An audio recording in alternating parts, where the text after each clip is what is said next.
नमस्कार दोस्तों, इस वीडियो में हम लोग म्यूचुअल फंड का कुछ कैटेगरी में बेस्ट पिक 2023 के लिए डिस्कस करेंगे, जहां पे मैं small cap mutual fund category, mid cap mutual fund category और tax savings mutual fund category के बारे में बात करेंगे और उसके साथ साथ एक large and mid cap fund के लिए भी डिस्कस करेंगे। तो चलिए शुरू करते हैं वीडियो को।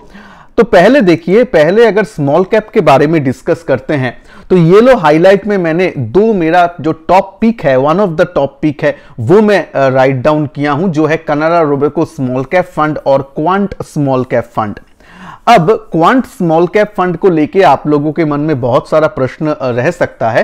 क्वांट फंड हाउस थोड़ा सा हटके है, ये लोग थोड़ा सा शॉर्ट टर्म बेट भी लेते हैं अपने स्टॉक के ऊपर, लेकिन रिस्क एडजस्टेड रिटर्न बहुत अच्छा देता है। रिटर्न बोल नहीं रहा हूं, रिस्क एडजस्टेड रिटर्न, क्योंकि आप अगर जाके फंड में देखेंगे शॉर्ट इनो रेशियो, शार्पे रेशियो, वो वन ऑफ द बेस्ट है अपने कैटेगरी में। तो ऐसा नहीं है कि वो अननेसेसरी रिस्क ले रहे हैं, रिस्क एडजस्टेड रिटर्न भी वो अच्छी तरीके से मेंटेन कर रहे हैं। उसका अगर आप देखेंगे 1 ईयर में रिटर्न, जो कि 1 ईयर में रिटर्न देख के मैं इन लोगों को पिक नहीं किया हूं, 3 साल 5 साल का रिटर्न मैं यहां पे कंसीडर किया हूं, लेकिन आप लोगों के लिए जस्ट 1 साल में देखिएगा तो ये कैटेगरी में 7.9% रिटर्न निकाल के दिया है। AUM साइज भी ठीक ठाक है, अपना जो एक्सपेंस रेशियो भी है वो भी ठीक ठाक है, तो it is one of the best pick. ठीक है, अच्छा, Canara Robeco small cap fund ये भी बहुत सालों से बाजार में है, बहुत अच्छा रिटर्न बना के इन्वेस्टर को दिए हैं, तो ये भी ठीक ठाक है। अभी देखिए 2-3% का इधर उधर रहेगा ही, कोई भी फंड एक साथ नहीं चल सकता है। लेकिन और एक जो फंड आप लोगों के साथ मैं डिस्कस करना चाहता हूं, बहुत लोगों के इन्वेस्टमेंट यहां पे है, SBI स्मॉल कैप फंड, और मैं देख के हैरान हो जाता हूं, इतने बड़े AUM साइज होने के बावजूद भी 15,000 करोड़ का AUM साइज है, जहां पे क्वांट और कैनरा रोबेको के देखिए बहुत ही कम है कंपेयर टू दैट। 15,000 करोड़ का AUM साइज होने के बावजूद भी ये फंड बहुत अच्छा रिटर्न निकाल के दे रहा है। 6.4% एक साल में रिटर्न निकाल के दिया है, जहां पे इस स्मॉल कैप कैटेगरी में बहुत सारे फंड नेगेटिव रिटर्न दिया है इस साल, मतलब 1 ईयर अगर ट्रेलिंग रिटर्न आप देखेंगे तो SBI small cap fund one of the best performing fund है। अगर किसी का निवेश है इस फंड में तो ऑब्वियसली इसमें बने रहिए SIP के द्वारा। और एक डिस्क्लेमर मैं बोलना चाहता हूं, इस वीडियो में जितने भी फंड को डिस्कस कर रहा हूं, किसी में भी बाई, होल्ड या सेल रिकमेंडेशन नहीं है। अपने फिनेंशियल एडवाइजर से एडवाइस लेके ही कुछ डिसीजन लीजिएगा।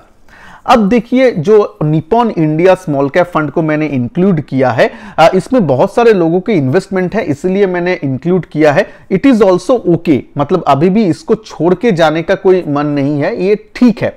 लेकिन एक चीज मुझे लगता है, 23,000 AUM साइज है, 20,000 करोड़ का, 23,000 करोड़ का, तो जो थोड़ा सा ज्यादा है, लेकिन उसके बावजूद भी ये लोग एक्सपेंस रेशियो बहुत हाई कर रहे हैं। 0.86% एक्सपेंस रेशियो डायरेक्ट प्लान में थोड़ा सा ज्यादा लग रहा है, जहां पे दूसरे फंड साइज, AUM साइज कम होने के बावजूद भी कम एक्सपेंस रेशियो डिमांड करते हैं, तो ये थोड़ा सा अटपटा लगता है। नहीं तो इसका रिटर्न बोलिए, इसका अगर हिस्ट्री बोलिएगा, सब कुछ ठीक ठाक है। तो one of the good funds, ये चारों फंड में आप लोग देख सकते हैं। कोई भी फंड में अगर ऑलरेडी निवेशित है तो चल सकते हैं। जो लोग एग्रेसिव थोड़ा सा इन्वेस्टर है, वो लोग क्वांट स्मॉल कैप फंड्स के साथ तो जरूर जा सकते हैं।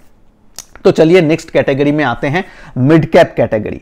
मिड कैप कैटेगरी में यहां पे देखिएगा, मैं थोड़ा सा यहां इसको जो है ऑरेंज कलर में मैंने मार्क किया है एक्सिस म्यूचुअल फंड को। ठीक है, मैं जो एक्सिस म्यूचुअल फंड को ऑरेंज कलर में मार्क किया हूं, यानी ये मेरे पिक नहीं है, ये मेरा पिक नहीं है। मैं इंक्लूड क्यों किया?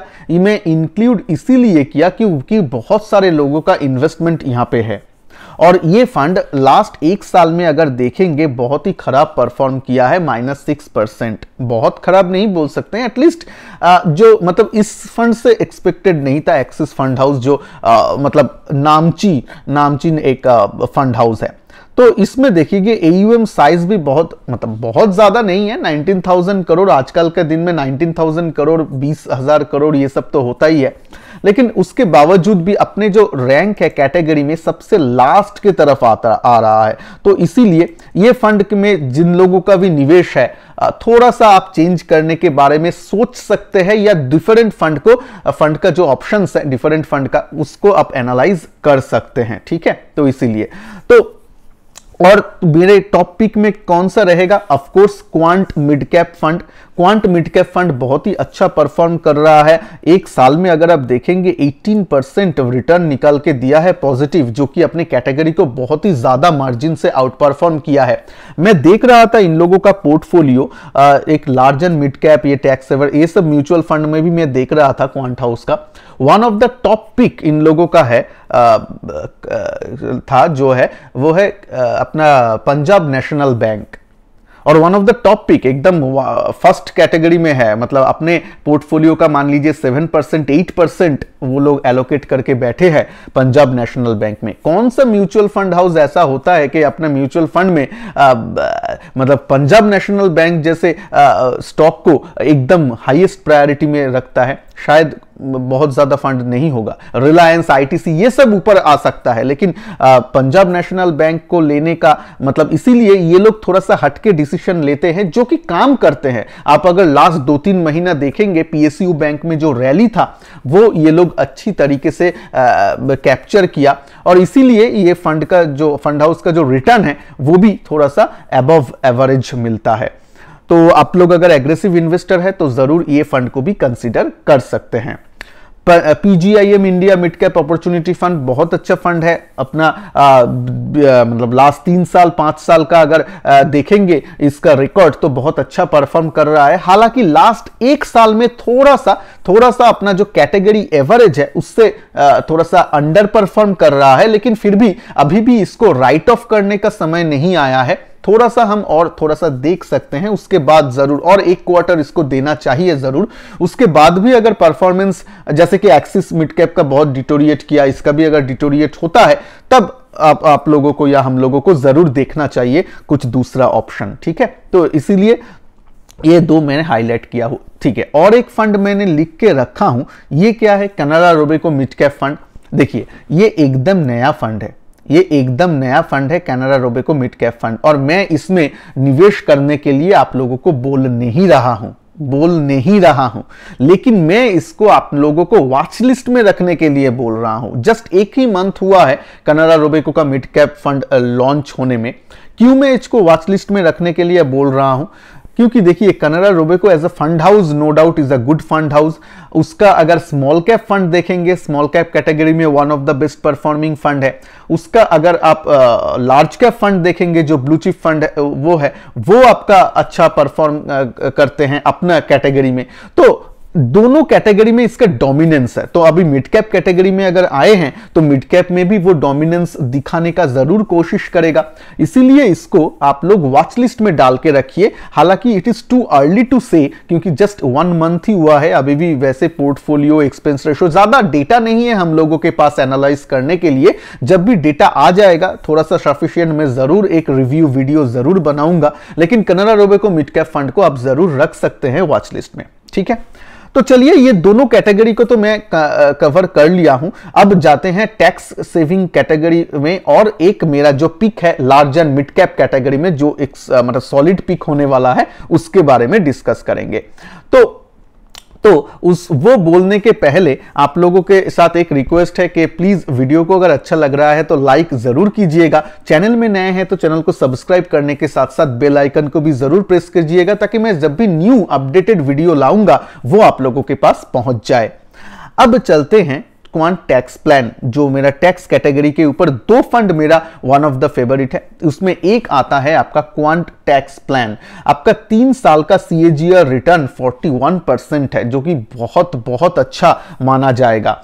अपने कैटेगरी को ये डोमिनेटिंग करता है लास्ट 1 साल में, लास्ट 2-3 साल में ये बहुत अच्छा परफॉर्म करके दिया है। इसका अगर पोर्टफोलियो देखेंगे जो मैं थोड़ा सा पहले बोला हूं, ये देखिए Ambuja cement, ITC, state Bank of India, Reliance, Patanjali, NTPC, मतलब थोड़ा सा अलग सा पोर्टफोलियो रहता है, मतलब कोई भी फंड में आप नहीं देखेंगे कि अंबुजा सीमेंट टॉप पिक में रहता है यूजुअली, राइट।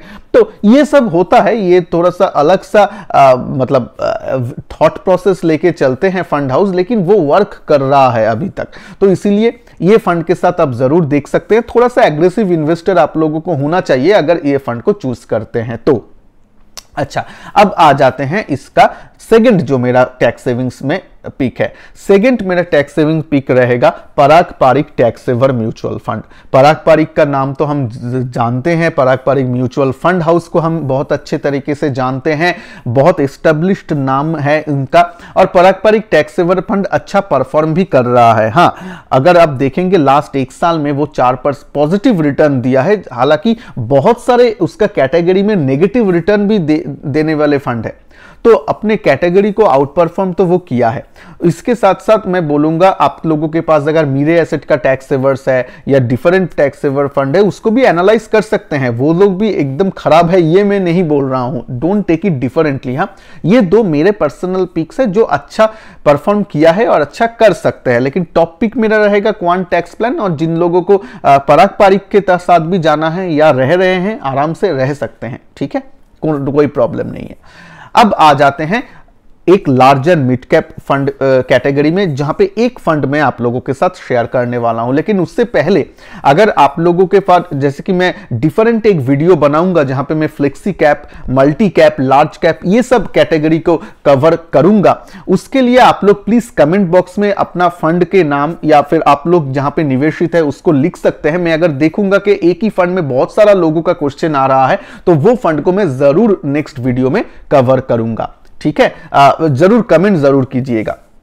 तो चलिए नेक्स्ट जो large and mid cap category का फंड है वो उसको कवर कर लेते हैं। वो quant large and mid cap fund direct plan. अभी क्वांट का जो देखिए मिड कैप फंड अच्छा कर रहा है, quant large and mid cap fund से आप मिड कैप या स्मॉल कैप फंड जैसा रिटर्न आशा नहीं कर सकते हैं, वो थोड़ा सा ज्यादा हो जाएगा, क्योंकि ये लार्ज कैप में भी एलोकेशन रखना है इन लोगों को, क्योंकि नाम में ही आप जान सकते हैं। लेकिन उसके बावजूद भी 3 ईयर CAGR रिटर्न 28% है, one of the best performing fund है। इसका Sharpe ratio, Sortino ratio, Sharpe ratio बहुत अच्छा है। रिस्क एडजस्टेड रिटर्न के मामले में ये अच्छा रिटर्न दे रहा है, ठीक है। अब अगर इसका पोर्टफोलियो तो हम थोड़ा सा देखेंगे तो पोर्टफोलियो में आप देख सकते हैं, पोर्टफोलियो में इसका जो मैं बोल रहा था पंजाब नेशनल बैंक देखिए 7.32%, one of the highest allocation है एक फंड हाउस का। आप ज्यादा फंड हाउस ऐसा नहीं देखेंगे, तो इसीलिए ये लोग थोड़ा सा हटके डिसीजन लेते हैं जो इन लोगों के लिए अभी तक तो वर्कआउट कर रहे हैं। रिलायंस है, ITC है, United Spirit, State Bank of India, Fortis Health Care, Sun Pharmaceutical, तो अच्छा मतलब मिड कैप और एक स्मॉल कैप, मिड कैप और लार्ज कैप का एक मिश्रण ये पोर्टफोलियो में है। बैंक ऑफ बड़ौदा देख रहे हैं यहाँ पे, यानी ये लोग PSU बैंकिंग सेक्टर में थोड़ा सा टिल्टेड है, जो कि लास्ट 2-3 महीने का थीम भी रहा है। PSU बैंकिंग इंडेक्स मतलब PSU बैंक में कुछ कुछ बैंक तो ऑलमोस्ट 30 to 40% रिटर्न जनरेट करके दिया है, तो उसका तो लाभ इन लोगों को जरूर मिल रहा है। तो ये एक कैटेगरी से एक फंड को मैं आप लोगों के लिए चूज किया हूं फॉर 2023 जब बोल रहा हूं ऐसा मत सोचिएगा कि एक साल के लिए म्यूचुअल फंड में इन्वेस्ट करने के लिए कोई बोल रहा है, नहीं। Mutual fund is a long term investment. अगर आप लोगों के सामने 4 साल, 5 साल, 7 साल का निवेश का नजरिया है तो ही आप म्यूचुअल फंड में आइए, नहीं तो 1 साल 2 साल के लिए mutual fund is not is bit of risky asset, ठीक है। तो चलिए, वीडियो को शायद अच्छा लगा है तो लाइक जरूर कीजिएगा। खुश रहिएगा। नमस्कार, जय हिंद, वंदे मातरम।